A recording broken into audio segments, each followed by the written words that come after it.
Lord Ball stands idly in the center.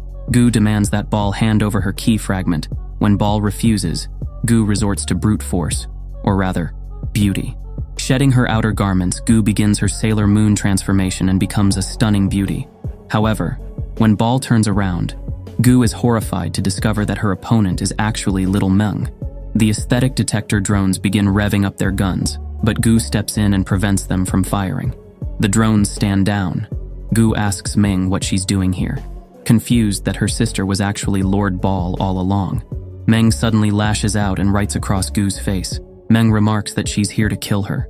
Ball reveals that her ability is to simulate faces she's seen in photos. Thanks to a high-tech projector, Ball can simulate any face she desires, ensuring that her beauty always comes out on top. When Gu asks her how she found out about Meng, Ball replies that it wasn't hard. Gu remodeled their house just for her, and she also knows that she is supplied with 3 luxurious meals a day. Ball restores her face to her original appearance, and she asks Gu if she's ready to die. After removing her visor, the aesthetic detector drones weigh their beauty against each other, and Gu loses. However, before they can fire their lasers, 2 roses disrupt her simulator device, causing her face to rapidly morph between faces she's seen in the past. The drones target her instead and blast her into oblivion. Ball drops her key fragment, ripe for the taking. Mei saved the day just in time, and Gu is glad to see him. Gu asks Mei how he managed to get here, and he replies that he used the ventilation ducts. Mei picks up the last key fragment and hands it to Gu, completing the key. The Beauty Queen is now within their grasp. Gu and Mei head to the Beauty Queen's castle, a picturesque fortress straight out of a theme park.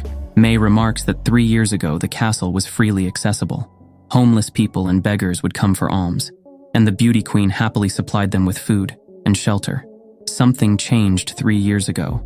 The Beauty Queen suddenly wanted to do away with the current structure of society, and she briefly disappeared from the public eye. When she returned as the ruthless queen they know now, she had her ministers executed, leaving only the 4 beauty knights as her elite guard. Nobody, not even the 4 knights, knows why the Beauty Queen suddenly turned out like this. Gu asks if the Beauty Queen has been seen since, but Mei replies that the queen keeps herself isolated in her castle. They only receive their orders remotely. The entrance of the gate contains a beauty filter, meant to keep ugly people out. Gu and Mei pass through without issue. With determination, Gu and Mei march up the marble steps of the outer castle. When they reach the courtyard, they discover a factory that continuously produces aesthetic detectors. Mei explains that the Beauty Queen is not only physically attractive, but a genius as well.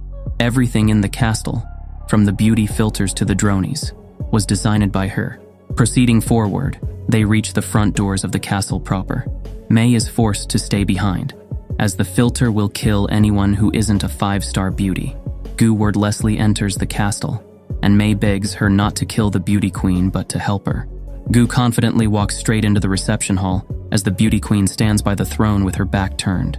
She turns around and introduces herself as the 149th queen of the beauty family, Piers. Piers glare at Gu.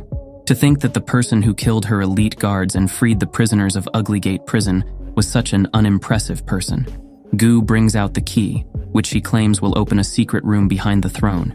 Based on her research, it is said that this room contains a device that can change people's hearts. Piers finds it odd that Gu, despite possessing beauty rivaling hers, still chooses to do such a thing. Gu asserts that she is doing this for the world to go back to normal. Piers advises Gu not to do this, but that won't stop Gu. Aesthetic detector drones hover ominously around them both, but because their beauty is at a pixel-perfect stalemate, their motherboards explode. Gu stares Piers down, but the image of the queen suddenly flickers and disappears. She was an illusion all along. Piers' voice echoes throughout the hall. She is everywhere, and she's been waiting for this moment for a long time.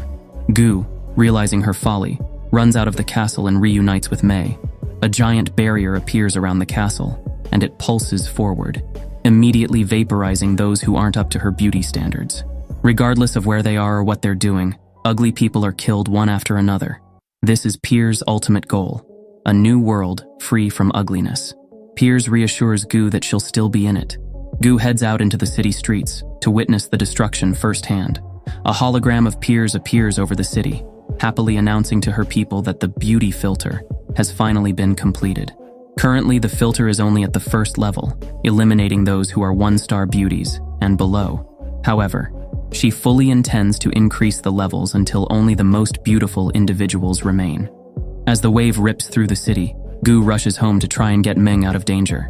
A camera lowers and scans Gu, but denies her entry. Gu begs and pleads with Meng to open the door, warning her of the imminent danger. She claims to be her brother and begs her to come out. When the camera refuses to let her in, Gu uses Ball's device to change her appearance to Meng's, and the vault door swings open. Gu rushes into the room but discovers Piers instead. The truth soon becomes apparent. Meng is behind Piers. Meng was the beauty queen all along. Meng certainly didn't expect her brother to become a beautiful girl, but stranger things have happened. She admits that she's done plenty of bad things as the beauty queen, but she doesn't regret them one bit. It's time to end this farce. Gu is still in denial. There's no way her kind young sister could possibly be Piers. Meng snarls that Gu doesn't know the first thing about her. Gu tries to coax her sister to come with her, but Meng isn't going anywhere. She'll wait for the end to come on her own. With a push of a button, Gu is flung out of the apartment by a robotic arm. Gu, confused, asks Meng in vain why she is doing all this. As she grovels on the floor, Dr. Machete appears out of thin air and instructs her to bring the family key back to the castle.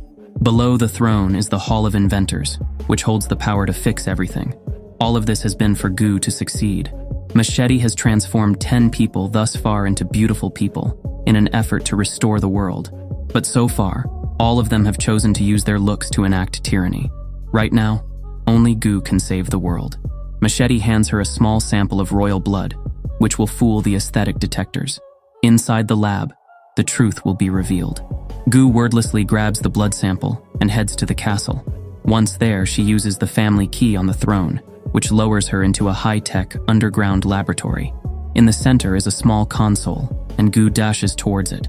At the same time, Meng welcomes with open arms her impending death. The beauty filter envelops Meng in its light, just as Gu jams the blood sample into the console. 3 years ago, a young Meng releases baby turtles into a river, only to be caught by Queen Piers. Piers promises not to tell anyone that she is here. When she asks Meng why she is releasing turtles, Meng explains that she often buys them from collectors and sets them free. She relates this to herself, as her brother also forbids her from leaving the house on account of her homely appearance. Piers has seen beautiful people act ugly, and she has seen plain-looking people capable of incredible acts of kindness. She remarks that the turtle is free, thanks to Meng. However, Meng does not appreciate her words. She snarls that there is no way Piers could possibly understand how she and other ugly people feel, especially since she's tucked away and pampered in her ivory tower. Meng, calming down, apologizes for her outburst. Piers forgives her, and she brings her to her underground laboratory via the throne. Inside, Piers shows Meng her aesthetic detectors, a device that protects the more attractive person in any argument. She scrapped the idea long ago, belatedly realizing how insane of an idea it was. She also shows other devices that would later be used by the Four Knights, all of which were made by her on a whim during vacation. She highlights her latest device, the Beauty Film, which can make its user beautiful. Finally, she shows Meng a device that has been in her family for generations, the massive pillar-like structure known as the aesthetic seismograph. It has the power to control the planet's magnetic core and change people's perceptions. She recounts that, long ago, her ancestors lived in a world where money and height were worshipped, and that anyone with enough oratory talent could become a king. Eventually, Piers' great-great-grandma settled on beauty being the world's standard, and Piers has been guarding the device ever since. All this time, Piers has wondered if what she was doing was right. Is beauty truly the best standard to measure humanity? However, shockingly, Meng grabs one of Piers' inventions, the appearance gun, and points it at the Queen.